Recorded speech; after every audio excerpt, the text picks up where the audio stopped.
Hello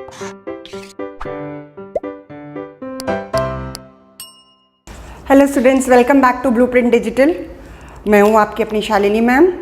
अभी तक हम अपनी 5 वीडियोस 5th वीडियो के साथ आई हूँ मैं आपकी, और इससे पहले हम 4 वीडियोस कर चुके हैं। फर्स्ट वीडियो के अंदर हमने बेसिक कॉन्सेप्ट्स मालूम किए थे, हेरिडिटी से रिलेटेड जो थे, ठीक है, अभी तक हम सारे कर चुके हैं। फिर सेकेंड वीडियो के अंदर हमने फर्स्ट लॉ ऑफ मेंडल किया था, उसके करेक्टर्स किए थे कि उसने पी प्लांट क्यों चूज़ किया था, और फिर हमने सेकेंड एंड थर्ड लॉ करा था। उसके बाद मैंने अपनी 4th वीडियो के अंदर ब्लड ग्रुप्स और आपको सेक्स डिटर्मिनेशन इन ह्यूमंस के बारे में बताया था, ठीक है। Now this is my 5th video and last video, जिसके अंदर ये थोड़ी लंबी होने वाली है, ठीक है, तो जिसमें हम हेरिडिटी अभी तक पढ़ चुके हैं। अब हम इसका इवोल्यूशन वाला पार्ट कवर करेंगे, ठीक है ना।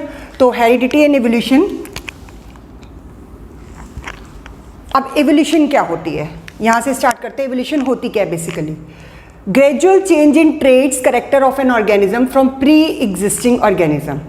जो ऑर्गेनिज्म पहले से एग्जिस्ट कर रहे हैं उनके करेक्टर्स में, ये ट्रेट्स में जो चेंज आता है, that is known as evolution. For example early man. Early man के बारे में आप बहुत छोटी क्लासेस से पढ़ते हुए आ रहे हैं, तो आप देखते हैं कि अर्ली मैन जो था पहले ऐसे झुक कर चलते थे, ठीक है ना, ऐसे थोड़ा सा कर्व करके, फिर धीरे धीरे धीरे धीरे उनकी बैकबोन स्ट्रेट होती चली गई। ये जो वर्टिबल कॉलम होता है हमारा, ये उनका स्ट्रेट होता चला गया थोड़े टाइम के बाद। तो क्या हुआ, एकदम से तो नहीं हुआ कि एक दिन पहले तो वो झुके हुए थे, अगले दिन बिल्कुल स्ट्रेट हो गए, तो ग्रेजुअल चेंज आया। ग्रेजुअल चेंज का मतलब क्या होता है? धीरे धीरे कोई चेंज आना। तो जब कोई धीरे धीरे चेंज आता है उसे हम कहते हैं इवोल्यूशन, ठीक है। और करेक्टर्स के अंदर चेंज आया, फिर फिजिकली भी और मेंटली भी, साइकोलॉजिकली भी, बिहेवियर वाइज भी। पहले they you do not use to wear the clothes, then धीरे धीरे उन लोगों को अपनी बॉडी के बारे में पता चलने लगा। Then clothes were developed in the form the leaves, then paper, then different type of clothes they have started, then cotton, and they start growing cotton and all, and then they start reaping the cotton crops, और उसके बाद से फिर clothes की development हुई, ठीक है। तो पहले उन लोगों को नॉलेज नहीं थी कि हमारे को इस तरीके से बिहेवियर में भी अपने चेंज लाना है। तो धीरे धीरे धीरे जो चेंज आया, फिजिकली भी, बिहेवियर भी, साइकोलॉजिकली भी, वो सब क्या किसका पार्ट है? इवोल्यूशन का पार्ट है, ठीक है ना। तो और वो एक दिन में तो आया नहीं, वो ग्रेजुअल का मतलब क्या होता है? धीरे धीरे आना। तो slowly slowly, species after species, generation after generation, एक ऑर्गेनिज्म से दूसरे ऑर्गेनिज्म में जो चेंज आया from the pre existing organism is known as evolution. अब आउटकम्स ऑफ एवोल्यूशन। इवोल्यूशन की वजह से हुआ क्या क्या है? Number 1, change in the living form. Living form में चेंजेस आए। लिविंग फॉर्म में कैसे चेंजेस आए? यूनिसेल्युलर से मल्टीसेल्युलर ऑर्गेनिज्म डेवलप हुए। पहले यूनिसेल्युलर आए, ये तो था नहीं कि पहले मल्टीसेल्युलर आए। आपने अर्थ की डेवलपमेंट की बहुत सारी थियोरीज पढ़ी होंगी, तो आपने ये ऑब्जर्व किया होगा कि जब सबसे पहले ब्लू ग्रीन एल्गी आए थे तो वो the first cell which was developed in water, ठीक है। उससे फिर डेवलपमेंट हुई, तो धीरे धीरे धीरे धीरे उनके अंदर चेंजेस आए, बॉडी स्ट्रक्चर के अंदर चेंज आया, और फिर यूनिसेल्युलर से मल्टीसेल्युलर में कन्वर्ट हो गए। अभी हम रिसेंट की बात करते हैं, जो कोविड-19 वायरस आया है, तो पहले जो था ये अलग था, अब इसके वेरिएंट्स आ गए हैं, बेसिक वेरिएंट्स आ गए हैं। तो वो क्या हुआ है? उसने अपने आरएनए के अंदर चेंजेस लाया है, ठीक है। पहले लास्ट ईयर तक क्या था कि जब ये बिगिनिंग में आया तो कोविड-19 खाली एक ही टाइप का वायरस था, अब इसके बहुत सारे डिफरेंट वेरिएंट्स आ गए हैं। तो वो क्या है? वो भी तो इवोल्यूशन का पार्ट है। उसने अपने आप को ही इवोल्यूट कर लिया, क्योंकि उसे पता चल गया कि अब लोगों ने इम्यूनिटी डेवलप कर ली है मेरे लिए, तो ये वेरिएंट जो है अभी थोड़ा सा डिफिकल्टी कॉज कर रहा है और जल्दी इन्फेक्शन कॉज कर रहा है। तो ये जो डिफरेंट वेरिएंट्स आ रहे हैं कोविड-19 के, that is a part of the evolution. सबसे कॉमन एग्जाम्पल है, लाइव एग्जाम्पल आज की डेट में, कि वो अपने आरएनए को चेंज कर रहा है, ठीक है ना। सर्वाइव करने के लिए, अपने आप को सर्वाइव करने के लिए वो अपने आरएनए को चेंज कर रहा है, ताकि वो दूसरों की बॉडी पे, ह्यूमन बॉडी पे आसानी से अटैक कर सके, ठीक है ना। तो उसकी वजह से सिम्टम्स भी अलग डेवलप हो रहे हैं। तो that's why this is an example of evolution. Then micro evolution. Micro evolution जो होती है बहुत शॉर्ट स्पैन के लिए होती है, थोड़े टाइम के लिए होती है, और विद इन द स्पीशीज होती है। Small changes occurring during sexual reproduction. अब मेल और फीमेल के बीच में जब सेक्सुअल रिप्रोडक्शन हुआ, उसकी वजह से चेंजेस आ गए जीन्स के अंदर।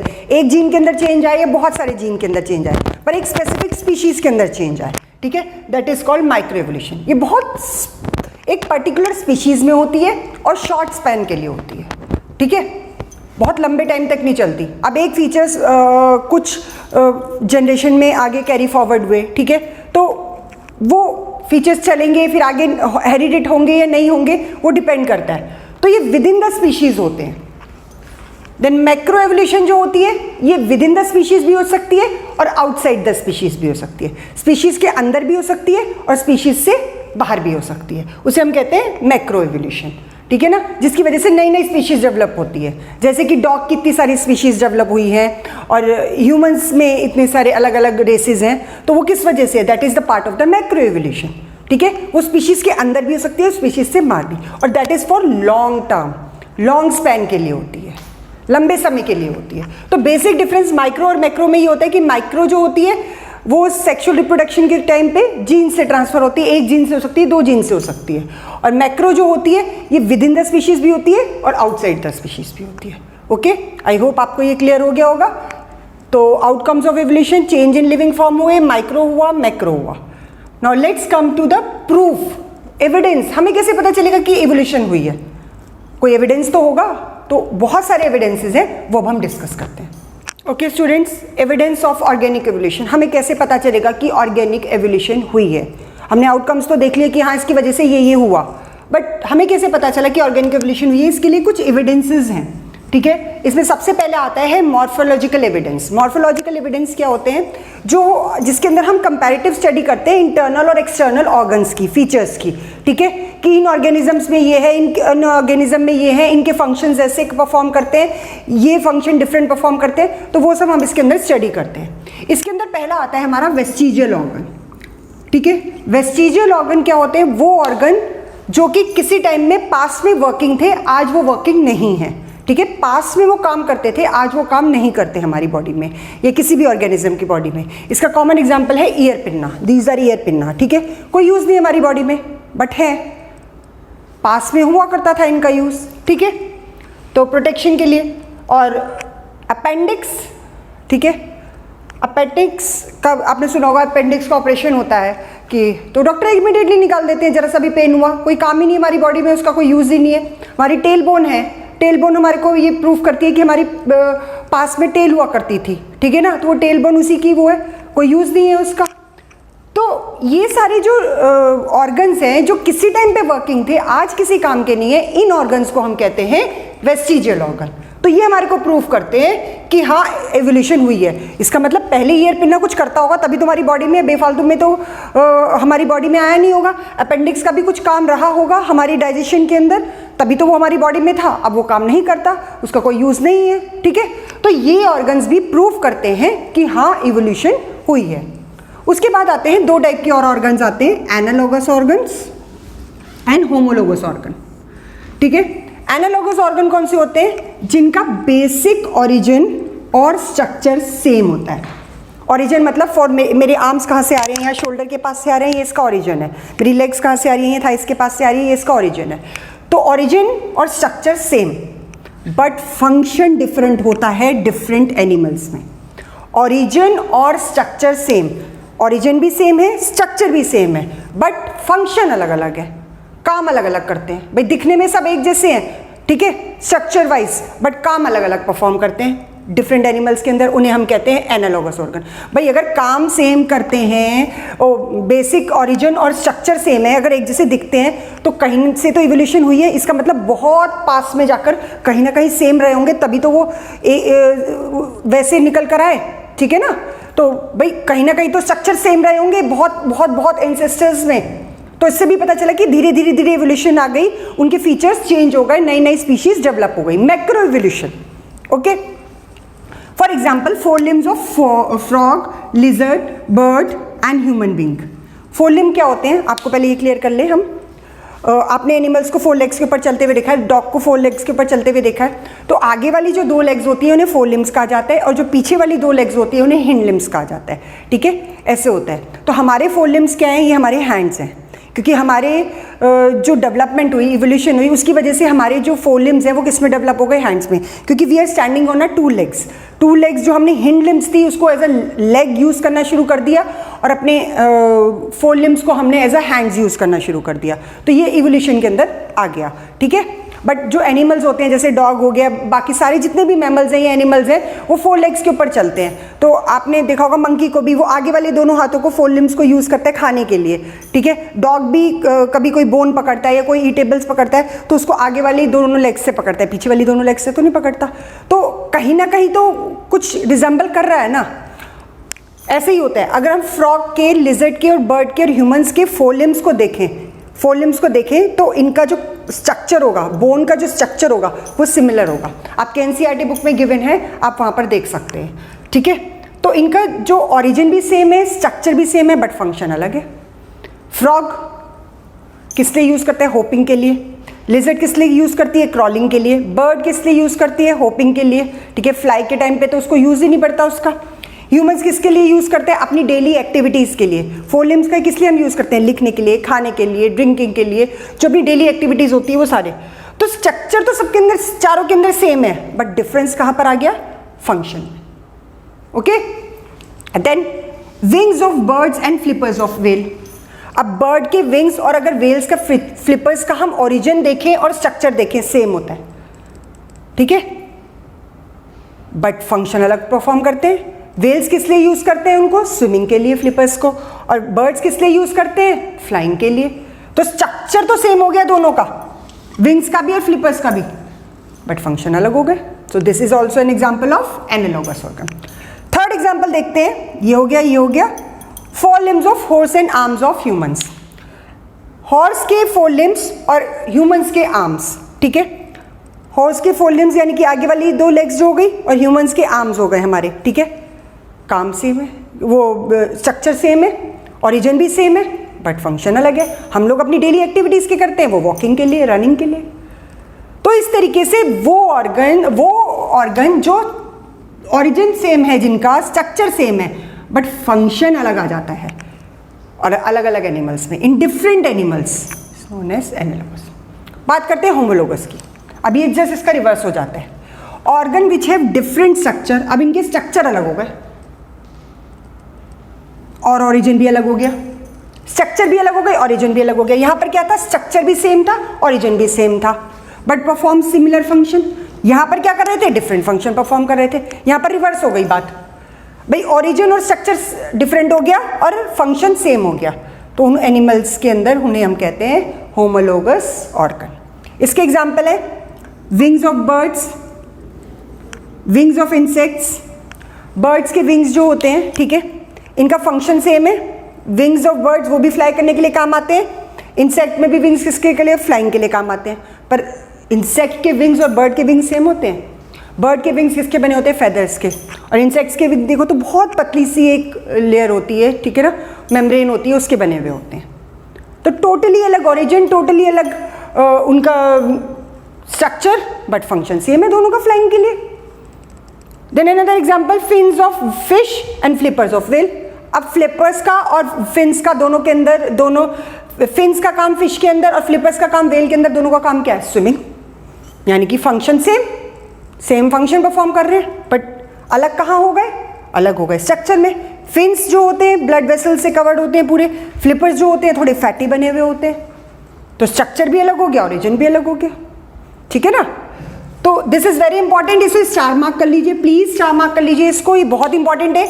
इसमें आपको एनालॉगस होमोलोगस के बीच में डायरेक्ट डिफरेंस भी आ जाता है, आपको एग्जाम्पल दे दिए जाएंगे, तब आइडेंटिफाई करने के लिए पूछ लिया जा सकता है कि एनालॉगस और होमोलोगस में वो बताइए कि इनके अंदर क्या कॉमन है और ये किस टाइप के ऑर्गन्स हैं, क्या है ये, क्या एक्सप्लेन कर रहे हैं। तो आपको ये सारे कॉमन एग्जाम्पल्स मैंने यहाँ पर बता दिए। तो बेसिक चीज आपको याद रखनी है, एना वर्ड से याद रखिए कि एना का मतलब सेम ओरिजिन एंड स्ट्रक्चर, और होमो के अंदर different origin and structure but same function same हो जाता है। तो these are the common example. So first हमारा जो एविडेंस हो गया ऑर्गेनिक एवोल्यूशन का, that is morphological evidence. Morphological यानी कि जो एक्सटर्नल और इंटरनल फीचर्स के ऊपर, करेक्टर्स के ऊपर बेस्ड होता है, जिसमें वेस्टिजियल ऑर्गन आ गए, एनालॉगस ऑर्गन आ गए और होमोलोगस आ गए। Now let's come to the second evidence.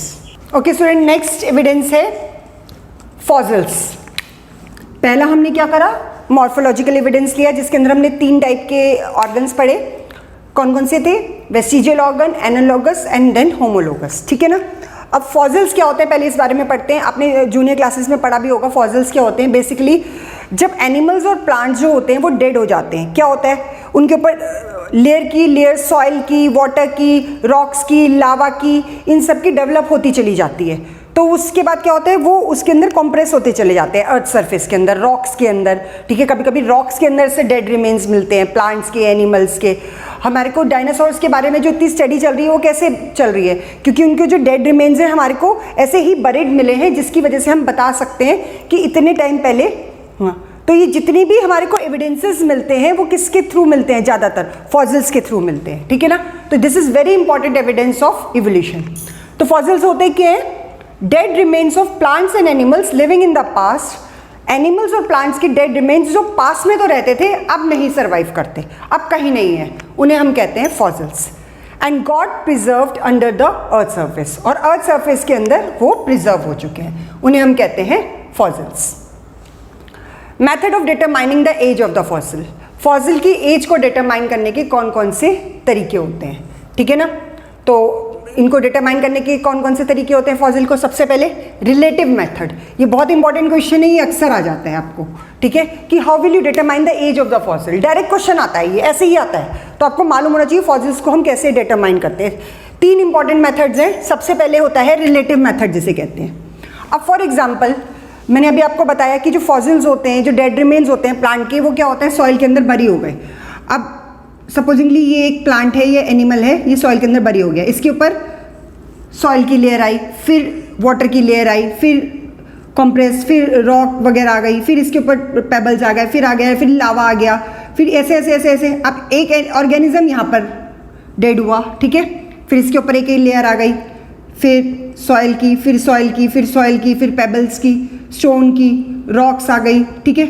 अब जब यहाँ पर खुदाई हुई, ठीक है, हमारे को 2 फॉसिल मिले, this is the first one, this is the second one. तो पहले हमारे को ये मिला, फिर ये, और डेप्थ में गए तो हमारे को ये फॉसिल मिला। अभी हमारे को पता है जो जितनी डेप्थ में होगा वो उतना पुराना होगा, भाई पहले तो यही बरी हुआ होगा तभी तो ऊपर वाला फॉसिल बना। तो this is how relative method work. जो फॉसिल जितना नीचे बरीड होगा, ठीक है ना, जितना नीचे बरीड होता है वो उतना पुराना फॉसिल होता है। तो this is relative method. By estimating the age of fossil, age कैसे निकालेंगे, fossil near the surface are recent, जो सरफेस के पास होंगे, जितने सरफेस के क्लोज होंगे वो उतने अभी के हैं, और जितने डेप्थ में होंगे, जितना नीचे चले जाएंगे वो उतने एंशिएंट है, वो उतने पुराने हैं। तो fossil near the surface are the recent one. ये जैसे मैंने आपको एग्जांपल के साथ कि ये फॉसिल पहले बरी हुआ, इसके ऊपर सॉइल की लेयर आई, रॉक्स की लेयर आई, वाटर की लेयर आई, लावा की लेयर आई, तो इन्हीं के अंदर तो बरी होते चले जाते हैं उसके अंदर ऑर्गेनिजम्स, ठीक है। और बहुत टाइम के बाद जब हमारे को मिलते हैं तो फिर इसी फॉर्म में। तो जो जितना ज़्यादा डेप्थ में होगा, यानी कि पहले फॉसिल वही तो बना, और जैसे जैसे सरफेस के क्लोज होगा तो हम इससे एस्टिमेट कर सकते हैं। This is called relative method, कि fossil near the surface is the recent one, और डेप्थ में जितना ज़्यादा है वो उतना पुराना है। So this is the first method, that is relative method. दूसरा मेथड होता है radioactive dating. Radioactive dating में हम यूज़ करते हैं कार्बन 14 आइसोटोप का। कार्बन के 3 आइसोटोप्स होते हैं, हम ऑर्गेनिक केमिस्ट्री में पढ़ चुके हैं already, carbon 12, carbon 13 and carbon 14। ये जो कार्बन 14 आइसोटोप है ये बेसिकली रेडियो एक्टिव होता है, और हम इसको कार्बन डेटिंग के लिए, रेडियो एक्टिव डेटिंग के लिए यूज़ करते हैं, ठीक है। जब तक हम अलाइव हैं हमारे अंदर ये कार्बन 14 आइसोटोप की क्वांटिटी उतनी रहती है, पर जैसे ही हम डेड हो जाते हैं, ठीक है ना, कुछ सालों के बाद, एक कुछ साल का होता है जिसमें इसकी लाइफ हाफ हो जाती है। तो जो साइंटिस्ट होते हैं वो क्या चेक करते हैं कि जो फॉसिल मिला है उसके अंदर कार्बन 14 की आइसोटोप की क्वांटिटी कितनी है, कितनी रह गई है। तो that is half life. Half life क्या होगा, सपोजिंगली इतना इसके अंदर कार्बन 14 था, जब उसमें मिला तो इसका जस्ट हाफ रह गया, ठीक है ना। तो हम उससे अंदाजा लगा सकते हैं कि इतने सालों में ये इतना हाफ हुआ, तो ये फॉसिल कितना पुराना है। जितने लिविंग ऑर्गेनिज्म होते हैं कार्बन 14 उनके अंदर अवेलेबल होता है, चाहे वो प्लांट्स हो चाहे वो एनिमल्स हो, ये कुछ क्वांटिटी में उनकी बॉडी में पाया जाता है। पर जैसे ही ऑर्गेनिज्म डेड हो जाता है ये डिकम्पोज होना शुरू हो जाता है, ठीक है ना। तो जब ये डिकम्पोज होने लग जाएगा तो थोड़ा टाइम ऐसा आएगा कि अपनी क्वांटिटी से हाफ होगा, 1/4 होगा, तो उससे हम इनकी एज का पता लगा सकते हैं. This is how radioactive dating method works. Then third is by testing the DNA of fossil. सबसे कॉमन आजकल रिसेंट चल रहा है, इसके फादर कौन है, इसके मदर कौन है, पेरेंट्स को आइडेंटिफाई करने के लिए, एंसेस्टर्स को आइडेंटिफाई करने के लिए हम कौन से मेथड का यूज़ करते हैं, डीएनए का. सबसे रिसेंट और सबसे साइंटिफिक मेथड है. उससे हम बता सकते हैं कि वो फॉसिल के जो एंसेस्टर्स थे वो कैसे थे. ठीक है. अब ऑर्गेनिक एवोल्यूशन का सबसे जो कॉमन एग्जाम्पल है आर्चियोपेट्रिक्स बर्ड है. ये अब एक्सटिंक्ट हो चुकी है. ठीक है. जो हमने मैक्रो एवोल्यूशन पढ़ा था, मैक्रो एवोल्यूशन के अंदर कैसे पता चला, फीचर्स के हमने बात करी थी अभी पीछे. तो जो आर्चियोपेट्रिक्स बर्ड है उसके अंदर फेदर्स भी हैं और उसकी जो टेल है वो रेप्टाइल जैसी है. तो यानी कहीं ना कहीं जो उनके एंसेस्टर्स थे, ठीक है ना, तो जो एंसेस्टर्स निकल कर आए उनके, वो कहीं पे या तो बर्ड्स भी होंगी, और क्योंकि बर्ड्स के फीचर थे, और कहीं ना कहीं रेप्टाइल भी रहे होंगे, तभी तो दोनों के फीचर्स मर्ज हो गए उनके अंदर. तो ये morphological features, DNA testing, radio active, ये बहुत सारे मेथड है जिससे हम बता सकते हैं कि जो फॉसिल हमारे को मिला है वो कितने साल पुराना था और उनके एंसेस्टर्स कैसे थे. तो डीएनए टेस्टिंग से हम ये बता सकते हैं कि फॉसिल के एंसेस्टर्स कैसे थे. ठीक है ना. किससे मिलते हैं, उनका डीएनए किससे मिलता है, बर्ड्स की स्पीशीज से मिलता है, रेप्टाइल की स्पीशीज से मिलता है, मैमल्स की स्पीशीज से मिलता है. तो उससे भी हम फॉसिल को आइडेंटिफाई कर लेते हैं. अब कभी कभी क्या होता है, मैं इस टाइप की बातें करती नहीं हूँ, नेगेटिव बातें, बट फिर भी एक कॉमन एग्जांपल दे रही हूँ. कोई मर्डर होता है, उसकी डेड बॉडी मिलती है, ठीक है, आइडेंटिफाई नहीं कर पाते, पूरी बर्न हो गई हुई है, तो क्या करा जाता है, जो भी उसका वो मिलता है उसके हम डीएनए टेस्टिंग करते हैं ताकि हमारे को पता चल जाए कि हाँ, क्योंकि हर पर्सन का एक स्पेसिफिक डीएनए होता है और वो डीएनए खाली उनके पेरेंट्स से मैच करता है और किसी से नहीं मैच करता. उनकी कोडिंग खाली अपने पेरेंट्स से, इवन ब्रदर सिस्टर का डीएनए भी मैच नहीं करता. ठीक है ना. तो उससे हम आइडेंटिफाई कर सकते हैं कि उनके पेरेंट्स कौन है और वो ऑर्गेनिज्म कौन सा है. तो उसके अंदर डीएनए टेस्टिंग की जाती है. मर्डर का कोई अगर एविडेंस, मर्डर का कुछ रह जाता है वहाँ पर, तो चाहे हेयर्स भी हो, हेयर से भी डीएनए टेस्ट हो सकता है, स्किन से भी डीएनए टेस्ट हो सकता है. ठीक है. थोड़ा सा आपका टच रह गया, स्किन के और सेल्स रह गए, उससे भी आपका डीएनए टेस्ट हो सकता है. एक सिंगल हेयर हमारा डीएनए टेस्ट कर सकता है. तो these are the common methods of determining the age of the fossils. I hope आपको एविडेंस के बारे में क्लियर हो गया होगा. ठीक है ना. Now let's come to the next topic, that is speciation. Okay students, next topic है speciation. स्पीशीएशन क्या बताता है, origin of new species from pre existing species. जब नई स्पीशीज डेवलप होती है प्री एग्जिस्टिंग स्पीशीज से, वो किसकी वजह से होती है, इवोल्यूशन की वजह से होती है. ठीक है. That is cause because of evolution. ठीक है. अब ये सब जो होते हैं, ये जो स्पीशीज नई डेवलप होती है, इसके रीज़न क्या है. ठीक है. सबसे पहला है वेरिएशन. वेरिएशन की वजह से इवोल्यूशन आता है. वेरिएशन हमें पता है, दो ऑर्गेनिज्म के बीच में जो करेक्टर्स का जो डिफ्रेंसिएशन होता है, अलग अलग करेक्टर्स होते हैं सेम स्पीशीज के ऑर्गेनिज्म के बीच में, उसे हम कहते हैं वेरिएशन. ठीक है. तो वेरिएशन की वजह से नई स्पीशीज डेवलप होती है. ज्योग्राफिकल आइसोलेशन, ये नया टर्म है. Isolation of population by physical barrier. ठीक है. अब क्या हुआ, बहुत कॉमन सा एग्जांपल देती हूँ. एक प्लांट है, वो यहाँ पर ग्रो कर रहा है ग्राउंड में. ठीक है. और या वो माउंटेन्स पे या हिल्स पे ग्रो कर रहा है. ठीक है. उसके सीड जो हैं वो पानी के साथ बहते हुए या एयर के साथ बहते हुए आ गए ग्राउंड पे. ठीक है ना. हिली एरिया से ग्राउंड सरफेस पे आ गए. अब क्या होगा, वो वहाँ पर फर्टिलाइज कर गए. ठीक है. फर्टिलाइज कर गए, वो प्लांट वहाँ डेवलप हो गया. तो क्या हुआ, ज्योग्राफी चेंज हो गई. पहले एक ज्योग्राफी क्या थी, हिल्स की थी. ठीक है ना. बात समझिएगा, पहले वो हिल्स पे था प्लांट, अब वो वाटर के साथ या एयर के साथ किसी भी फैक्टर से बहता हुआ ग्राउंड पे आ गया. अब वो प्लांट यहाँ पर ग्रो कर गया. ठीक है. तो क्या हुआ, ज्योग्राफी चेंज हो गई. पहले उसकी ज्योग्राफिकल प्लेस क्या थी, हिल्स, फिर वो कहाँ पर आ गया, ग्राउंड पे आ गया. ठीक है. तो जो फिजिकल बैरियर को क्रॉस करके जो नई पॉपुलेशन बनती है, ठीक है, उसे हम कहते हैं ज्योग्राफिकल आइसोलेशन. नई ज्योग्राफी को अप्रूव करना. तो isolation of population by physical barrier. तो यहाँ पर ये वाला प्लांट यहाँ तो नहीं मिल सकता था हमारे को, पर वहाँ कैसे ग्रो कर गया, वो ऐसे ही ग्रो कर गया through crossing the physical barrier. तो उससे भी नई स्पीशीज डेवलप हो जाती है. उसके बाद natural selection. Natural selection Darwin ने दिया था, इसके बारे में भी अभी मैं थोड़ा सा पॉइंट लूँगी तो नेचुरल सिलेक्शन आपकी एनसीईआरटी बुक में एक एग्जाम्पल दिया हुआ है बीटल्स का, मैं उसी से एक्सप्लेन करना चाहूँगी, तो उससे आपको शायद क्लियर हो जाए। नेचुरल सिलेक्शन के अंदर क्या हुआ कि बहुत सारे रेड बीटल्स थे, ठीक है, मैं इससे ले लेती हूँ, ये रेड बीटल्स हैं, ठीक है, मैं क्रॉस से दिखा रही हूँ। A group of red Beatles were living in a species, और एक स्पेसिफिक जगह पे रेड बीटल्स रह रहे थे, ये रेड बीटल्स हैं। अब हुआ क्या, वहाँ पर थोड़ी सी वेरिएशंस आई, चेंजेस आई, और एक रेड बीटल जो है वो कन्वर्ट हो गया ग्रीन बीटल में। अब फिर रिप्रोडक्शन हुआ, फिर वेरिएशन आई, स्पीशीज आफ्टर स्पीशीज, नई स्पीशीज डेवलप हुई, तो ज़्यादातर क्या हुआ वहाँ पर, फिर और ग्रीन बीटल्स डेवलप हो गए।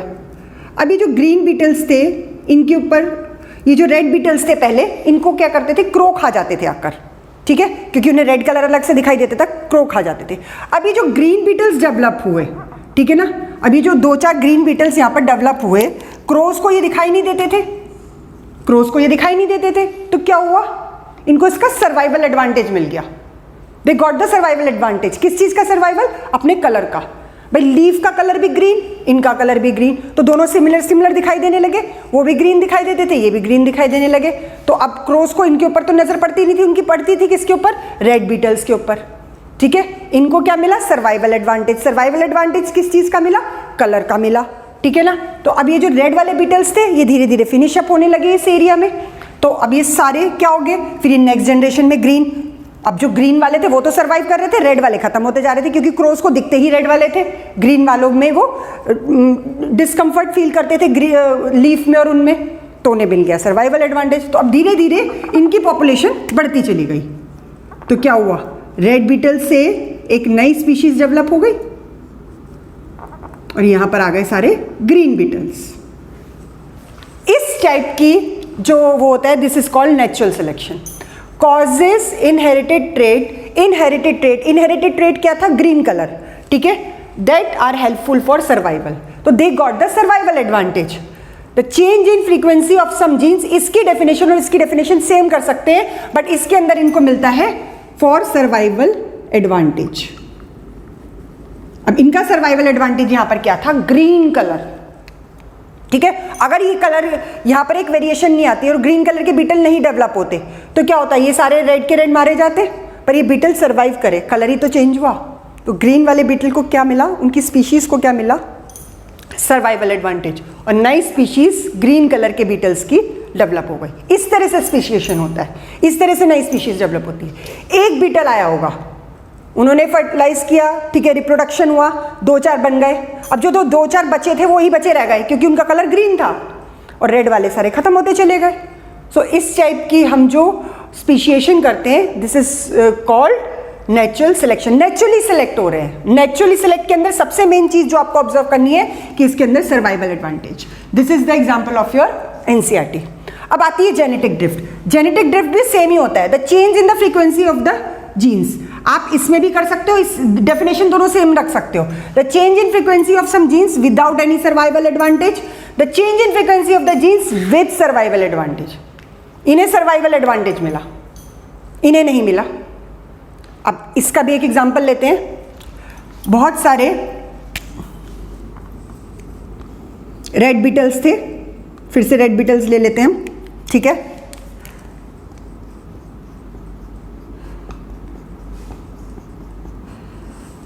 फिर यहां पर आ गए थोड़े से ग्रीन बीटल्स, उनकी रिप्रोडक्शन हुई, पॉपुलेशन बढ़ने लगी ग्रीन बीटल्स की, ठीक है। अब एलिफेंट आया, एलिफेंट ने जो स्टैम्पेड किया, स्टैम्पेड मतलब पैर रखे अपने, एलिफेंट्स आ गए, तो उन्होंने किसको ऊपर करा, ये जितनी भी रेड बीटल वाली स्पीशीज थी ये सारी फिनिश हो गई, ठीक है। अब इसमें इनको कोई सर्वाइवल एडवांटेज नहीं मिला, चाहे आप ग्रीन रख लीजिए, यहाँ पर ग्रीन बीटल्स को कोई सर्वाइवल एडवांटेज नहीं मिला। ये हम एक नल ले रहे हैं, यहाँ पर ब्लू बीटल ले सकते हैं आप, वहाँ पर आपकी एनसीईआरटी बुक में ब्लू बीटल दिया है, इन्हें यहाँ पर कोई सर्वाइवल एडवांटेज नहीं मिला। यहाँ पर क्या हुआ, इनका लक साथ, भाई पैर वो इनके ऊपर भी रख सकते थे, पर उन्होंने कौन सी स्पीशीज डिस्ट्रॉय करी, रेड वाली, तो रेड बीटल्स वाली स्पीशीज डिस्ट्रॉय हो गई। मैं ब्लू बजाय ग्रीन के ब्लू ले लेती हूँ ताकि कंफ्यूजन खत्म हो जाएगा। तो ब्लू बीटल्स जो थे वो सर्वाइव कर गए, पर उन्हें सर्वाइवल एडवांटेज किस चीज़ का मिला? नहीं मिला, सॉरी, यहाँ पर कोई सर्वाइवल एडवांटेज नहीं मिला, वो उनका लक था। तो जब सर्वाइवल एडवांटेज मिलता है तब हम उसे कहते हैं नेचुरल सिलेक्शन, जब सर्वाइवल एडवांटेज नहीं मिलता तब हम उसे कहते हैं genetic drift. This is the difference between natural selection and genetic drift. इसके अंदर भी जीन्स ट्रांसफर हो रहे हैं, इनहेरिट हो रहे हैं, इसके अंदर भी जीन्स इनहेरिट हो रहे हैं, बट यहां पर सर्वाइवल एडवांटेज मिल रहा है, यहां पर सर्वाइवल एडवांटेज नहीं मिल रहा। ये आपके एनसीईआरटी में क्वेश्चन है और ये बहुत इंपॉर्टेंट टॉपिक है, आपको समझना होगा। मैं फिर से एक बार आपको क्लियर कर देती हूँ। यहाँ पर रेड बीटल्स थे, रेड बीटल्स के अंदर वेरिएशन आई, कुछ ग्रीन बीटल्स आए, ठीक है। अब जो क्रो इनके ऊपर फीड करते थे रेड बीटल्स के ऊपर, उन्हें ग्रीन बीटल्स नहीं दिखाई देते थे क्योंकि उनका कलर बिल्कुल सिमिलर था लीफ के जैसा, ठीक है। तो ग्रीन बीटल्स की पॉपुलेशन बढ़ती चली गई और रेड बीटल्स की पॉपुलेशन खत्म हो गई, तो नई स्पीशीज डेवलप हो गई रेड से ग्रीन की। यहाँ पर इनको मिला सर्वाइवल एडवांटेज किस चीज़ का? कलर का, क्योंकि उनका कलर ग्रीन था। अब यहाँ पर पहले रेड बीटल्स थे और फिर उनके अंदर वेरिएशन आई, कुछ यहाँ पर ब्लू बीटल्स डेवलप होने लग गए, फिर उनकी पॉपुलेशन भी बढ़ती चली गई, कुछ रेड पॉपुलेशन थी, कुछ ब्लू की पॉपुलेशन थी। एलिफेंट्स आए, एलिफेंट ने स्टैम्पेड किया तो जिसके अंदर रेड बीटल्स की स्पीशीज थी ऑलमोस्ट खत्म हो गई, कुछ ही रह गए, ठीक है, और थोड़े टाइम बाद वो भी डिस्ट्रॉय हो गए। तो इसे हम कहते हैं जेनेटिक ड्रिफ्ट, जिसमें इन्हें सर्वाइवल एडवांटेज नहीं मिला, बाई चांस हो गया। ब्लू के साथ भी हो सकता था ये, ठीक है। यहाँ तो इनको सर्वाइवल एडवांटेज किस चीज़ का मिला? कलर का मिला। यहाँ पर ये ब्लू के साथ भी हो सकता था, तो इसकी वजह से नई स्पीशीज किसकी डेवलप हुई? ब्लू की डेवलप हुई, ठीक है ना। तो नई स्पीशीज जो डेवलप होती है, these are the reason for developing of new species. I hope आपको क्लियर हो गया होगा, ठीक है। एक टर्म और होता है जीन फ्लो। जीन फ्लो क्या होता है? एक जनरेशन से जब दूसरी जनरेशन में जीन्स फ्लो करते हैं, ठीक है, वन जनरेशन से दूसरी जनरेशन के अंदर जब जीन्स फ्लो करते हैं उसे हम कहते हैं जीन फ्लो। अब मैं आपको यहाँ नेचुरल सिलेक्शन की बात कर रही थी, मैं डार्विन ने थ्योरी दी थी, थ्योरी ऑफ नेचुरल सिलेक्शन, इसको डिस्कस कर लेते हैं, ठीक है, कि नेचुरल सिलेक्शन की थ्योरी थी क्या।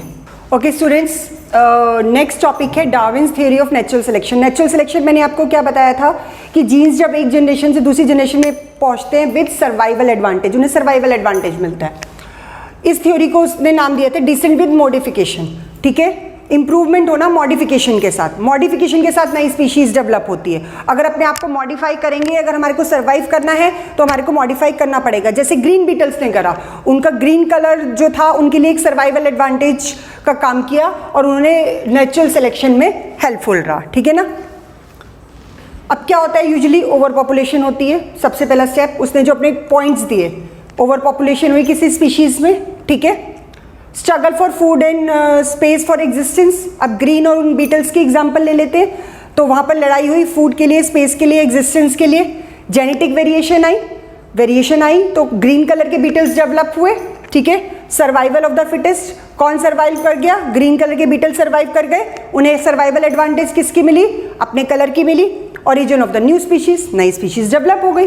तो सारे पॉइंट्स किसको आप उस एग्जाम्पल को साथ में रखकर डार्विन्स की थ्योरी नेचुरल सिलेक्शन के दिमाग में ला सकते हैं। तो वहाँ पर क्या था? नेचुरल सिलेक्शन, ठीक है। और इस थ्योरी को उसने नाम दिया था डिसेंट विद मॉडिफिकेशन। मॉडिफिकेशन क्या होता है? मॉडिफाई करना, ठीक है, अपने आप को मॉडिफाई करना। फॉर एग्जाम्पल हम आज की ही बात करते हैं, अब ये जो नया वेरिएंट आया है कोविड-19 का, तो इसके अंदर हम देख रहे हैं कि बहुत सारे लोग जो हैं, अब हमारी ओवर पॉपुलेशन तो हो ही चुकी है, स्पेसिफिक एरिया की भी बात करें, अगर इंडिया की भी बात करें तो क्या हुआ? ओवर पॉपुलेशन तो हो ही रही है। अब हर एक के अंदर अपनी इम्यूनिटी लेवल है, ठीक है। कुछ लोग घर पे भी बैठ के अपने आप को रिकवर कर रहे हैं, कुछ लोगों को हॉस्पिटलाइज करना पड़ रहा है क्योंकि उनकी इतनी इम्यूनिटी नहीं है और उनको एज फैक्टर भी है और उनके अंदर जो है ऑक्सीजन की शॉर्टेज हो रही है, तो उन्हें हमें को हॉस्पिटलाइज करना पड़ रहा है, ठीक है। तो उस केस में क्या हो रहा है? ओवर पॉपुलेशन तो है ही है। Struggle for food and space, अब यहाँ पर फूड और स्पेस के लिए स्ट्रगल नहीं हो रही है, यहाँ पर ऑक्सीजन के लिए और रिकवरी के लिए स्ट्रगल हो रही है, ठीक है। तो इसको हम थोड़ा सा उसी चीज़ से कंपेयर करते हैं ताकि आपको और क्लियर हो जाए, ठीक है। अब जेनेटिक वेरिएशन किसके अंदर आई? उनके अंदर आई, तो जिसकी वजह से हमारे अंदर भी वेरिएशन आएंगी, हम ताकि उससे लड़ सकें, ठीक है। हम क्या कर रहे हैं? वायरस डाल रहे हैं अपने अंदर, ठीक है, इम्यूनाइजेशन कर रहे हैं अपना। सर्वाइवल ऑफ द फिटेस्ट, जो स्ट्रांग है, जो अपने आप को उसके अकॉर्डिंगली अडेप्ट कर सकता है, ठीक है, वो सर्वाइव कर रहा है और उसी की वजह से नई स्पीशीज डेवलप होती है, ठीक है। ये वायरस के साथ भी हो रहा है और ये हमारे साथ भी होगा। सर्वाइव वही करेगा जो उसके अकॉर्ड अपने आप को अडेप्ट कर लेगा, ठीक है ना। तो सर्वाइव करना डिपेंड, अब ये कोविड-19 वायरस का दिख गया कि भैया ये तो मेरे को ख़त्म करने पे लगे हैं, तो उन्होंने अपने अंदर वेरिएशंस लानी शुरू कर दी। एक नया वेरिएंट क्या है, variant word is taken from the word variation, तो उन्होंने अपने आरएनए के अंदर वेरिएशन लानी शुरू कर दी। हाँ भैया ये तो हमारे को नोज से पकड़ रहे हैं, ये तो हमारे को कोल्ड से पकड़ रहे हैं, हमारे को फीवर से पकड़ रहे हैं, तो अब नए नए सिम्टम्स आ रहे हैं, टेस्ट का पता नहीं चलता, लूज मोशंस हो रहे हैं, तो ये डिफरेंट डिफरेंट जो सिम्टम्स आ रहे हैं, ये उसने क्या करा, अपने आप को वेरिएंट, अपना वेरिएंट बना लिया, वेरिएशन ले आया अपने अंदर, ठीक है ना। तो अब ये वाला जो वायरस है ये ज़्यादा हार्मफुल है, क्योंकि इसके सिम्टम्स बिल्कुल टोटली आ गए। किसी किसी को तो पता भी नहीं चलता कि कोविड पॉजिटिव हो गए, और वो तब पता चलता है जब बहुत सारी चीज़ें हाथ से निकल चुकी होती है। तो ये वायरस ने अपने अंदर क्या कमाल करा, ये अपना वेरिएंट बना लिया। Variant word is taken from the word variation, ये अपने आरएनए में वेरिएशन ले आया। सो this is the theory explain by Darwin. उसके बाद आते हैं acquired and inherited trait. This is very important, please mark it important. Acquired मतलब जो हम अपने लाइफ टाइम में, ट्रेट्स का मतलब आपको पता ही है करेक्टर्स, ठीक है। तो जो ट्रेट्स हम अपने लाइफ टाइम में अचीव करते हैं उन्हें हम कहते हैं एक्वायर्ड। और इनहेरिटेड क्या होते हैं, जो हमारे को अपने एंसेस्टर से मिलते हैं, जो हमारे को अपने जीन्स के थ्रू हमारे फादर मदर पेरेंट्स से मिलते हैं, ठीक है ना। तो 4 फादर्स से मिलते हैं, 4 पेरेंट्स से मिलते हैं, उन्हें हम कहते हैं इनहेरिटेड ट्रेट। तो trait acquired by an organism during the life time, life time के अंदर जो ट्रेट्स आते हैं उन्हें हम कहते हैं acquired trait. For example removal of tail of mice, अगर हम माइस की टेल रिमूव कर दें तो क्या आने वाली जनरेशन बिना टेल की पैदा होंगी? नो, ठीक है। अगर किसी का हाथ टूट जाता है, फ्रैक्चर हो जाता है, तो क्या आने वाली जनरेशन उसकी सारी विदाउट हैंड पैदा होगी? नो। सो ये ट्रेट्स जो हमारे को एक्वायर होते हैं ड्यूरिंग द लाइफ टाइम, ठीक है ना, उन्हें हम कहते हैं एक्वायर्ड ट्रेट। अब बहुत अच्छा कोई सिंगर है, लता मंगेशकर है, ये जो भी है, अब तेंदुलकर का बेटा तेंदुलकर तो नहीं बन सकता ना, ठीक है ना। क्यों? क्योंकि उसने वो जो ट्रेट एक्वायर किया था, जो उसका फोकस था क्रिकेट के ऊपर, वो किस टाइम पे था। ये तो मैं एक फिजिकल हॉबी के उससे और उसका वो बता रही हूँ। तो वो एक्वायर किया लाइफ टाइम में, अब वो हेरिट नहीं हो सकता आगे, कि बिल्कुल उसी हिसाब से सोचे, उसी हिसाब से उसका बैक चले, सब कुछ। वो बहुत कॉमन एग्जाम्पल दे रही हूँ, बट एक जेनेटिक फॉर्म में एग्जाम्पल यही लीजिएगा आप, ये वाला एग्जाम्पल लिखकर मत आइएगा, ठीक है। तो removal of tail of mice, अगर हम माइस की टेल रिमूव कर देते हैं, या किसी पर्सन का एक्सीडेंट हो जाता है, उसमें उसकी लेग रिमूव हो जाती है, हैंड रिमूव हो जाता है, तो उसका मतलब ये नहीं है कि उसकी आने वाली सारी जनरेशन के हाथ और लेग्स रिमूव हुए मिलेंगे। वो ट्रेट उसने अपनी लाइफ टाइम में एक्वायर करा है, तो वो उसका वो वाला ट्रेट हो गया, ठीक है। Then traits pass from one generation to another, अब एक जनरेशन से दूसरे जनरेशन में जो ट्रेट्स जाते हैं, किसके थ्रू? जीन्स के थ्रू, उन्हें हम कहते हैं इनहेरिटेड ट्रेट्स, ठीक है ना। एक जनरेशन से दूसरे जनरेशन में जो ट्रेट्स जाते हैं, those are called inherited trait. For example colour of the eyes, shape of the height हो गई, हेयर कलर हो गया, ये सब कहाँ से मिलते हैं? पेरेंट्स से मिलते हैं। तो वो एक जनरेशन से दूसरे जनरेशन में वो तो इनहेरिट हो जाते हैं, ठीक है, पर acquired trait during the life time मिलते हैं। अब इनहेरिटेड ट्रेट में हिरोशिमा नागासाकी के अंदर जो एटॉमिक बॉम्ब का गिरा गया था, अमेरिका ने जो गिरा था, तो उसके अंदर क्या हुआ, उनके जो अभी तक वहाँ पे जो लोग हैं वो ब्लाइंड, डेफ, डम और जेनेटिकली बहुत ज़्यादा डिसेबल्ड अभी भी जनरेशन्स निकल कर आ रही हैं। तो क्या हो रहा है, वो ट्रेट्स इनहेरिट हो रहे हैं, ठीक है। दोज आर इनहेरिटेड ट्रेट, वो लाइफ टाइम में एक्वायर नहीं हुए, उनको वो जीन्स में चले गए हैं उनके। So this is the difference between acquired trait and inherited trait. Okay, last topic is left. वो हम लेते हैं। तो आई होप आपको यहाँ तक क्लियर हो गया होगा।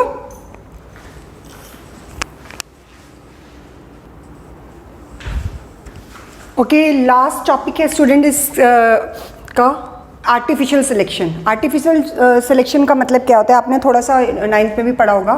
Farmers generate different vegetation from common ancestors. Farmers जो होते हैं डिफरेंट वेजिटेशन जो है प्रोड्यूस करते हैं कॉमन एंसेस्टर से, उसे हम कहते हैं आर्टिफिशियल सिलेक्शन। एंसेस्टर तो कॉमन है, मतलब बेस उनका कॉमन है, बट उससे डिफरेंट टाइप की वेजिटेशन प्रोड्यूस करते हैं। हमारे सिलेबस में जो है वाइल्ड कैबेज का एक बहुत अच्छा एग्जांपल दिया हुआ है एनसीईआरटी में। आप डिफरेंट इनके स्ट्रक्चर्स वहाँ पर देख सकते हैं कैसे ये दिखाई देते हैं। तो वाइल्ड कैबेज से फार्मर्स ने बहुत सारी डिफरेंट टाइप की कैबेजेस जो थी वो प्रोड्यूस करी, ठीक है। इतनी सारी वेराइटीज प्रोड्यूस करी उनके अलग अलग फीचर्स के बेसिस पे, ठीक है। तो जब हम डिफरेंट वेजिटेशन प्रोड्यूस करते हैं from a common ancestor, common ancestor क्या हो गया, वाइल्ड कैबेज। तो पहला हो गया कैबेज, कैबेज सबको पता है। सो जो हम यूज़ करते हैं तो उनकी जो पत्तियां हैं, कैबेज की जो पत्ता गोभी होती है, जिसे हम हिंदी में पत्ता गोभी कहते हैं कैबेज को, तो उसकी पत्तियां जो होती हैं उसके अंदर बहुत कम कम डिस्टेंस होता है, उसकी वजह से, लीव्स की वजह से उसको सेलेक्ट किया गया। तो cabbage short distance between the leaves, इस वजह से कैबेज को सेलेक्ट किया गया। Then next is broccoli. Broccoli आप लोगों ने देखा हुआ है, इसकी थिक स्टेम होती है, स्टेम बहुत मोटी होती है, थिक होती है, और जो फ्लावर्स होते हैं वो बहुत क्लोज होते हैं, अरेस्टेड डेवलपमेंट, मतलब अरेस्टेड मतलब बहुत क्लोज होते हैं, इस वजह से इसको सेलेक्ट किया गया। Then cauliflower, forming a large flower. Cauliflower आपने देखा, इतना बड़ा फ्लावर लार्जेस्ट फ्लावर कहा जाता है। कॉलीफ्लावर को वेजिटेबल नहीं कहा जाता, इट्स अ फ्लावर, ठीक है, for the large flower. Kohlrabi, swollen edibles, edible का मतलब होता है खाने के लिए, इसकी जो स्टेम होती है वो खाई जाती है, तो इसके लिए इसको सेलेक्ट किया गया, इस स्पीशीज को डेवलप किया गया। उसके बाद फिर केले, लार्ज लीव्स, इसकी लीव्स बहुत बड़ी बड़ी होती है, बड़ी बड़ी लीव्स होती हैं इनकी, आप पिक्चर देख सकते हैं, आपकी एनसीईआरटी बुक में गिवन है। Then red cabbage, red cabbage थी तो बिल्कुल कैबेज जैसी, बस इसका कलर रेड था। ये इंडिकेटर्स बनाने के काम में भी आती है, आपको याद है हम लोगों ने केमिस्ट्री में पढ़ा था। तो रेड कैबेज जो थी, इसको कलर्स के लिए सिलेक्ट किया गया। तो जब हम एक कॉमन वेजिटेशन को उससे डिफरेंट स्पीशीज डेवलप करते हैं, डिफरेंट हम उसकी जनरेट करते हैं, डिफरेंट स्पीशीज, डिफरेंट वेराइटीज हम उसकी जनरेट करते हैं, तो वो भी किस वजह से, एक स्पेसिफिक फीचर के ऊपर।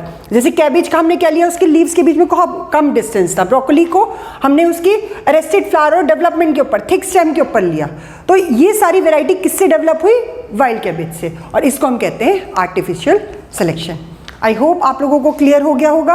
ये चैप्टर मैंने बहुत कोशिश करी है, क्योंकि ये थोड़ा सा कॉम्प्लिकेटेड टॉपिक है और थोड़ा लेवल इसका हाई रहता है, बट मैंने बहुत सिंप्लीफाइड तरीके से आपको समझाने की कोशिश करी है। इन केस अगर अभी भी आपकी कोई क्वायरी होती है, कोई दिक्कत होती है, तो आप कमेंट सेक्शन पे मेरे को लिख कर भेज सकते हैं, I can send you the reply, ठीक है। Okay students, so here we end with the chapter heredity and evolution. From now I will be back with my next video on control and coordination. Okay, so till that time, bye, have a nice time, take care, bye bye.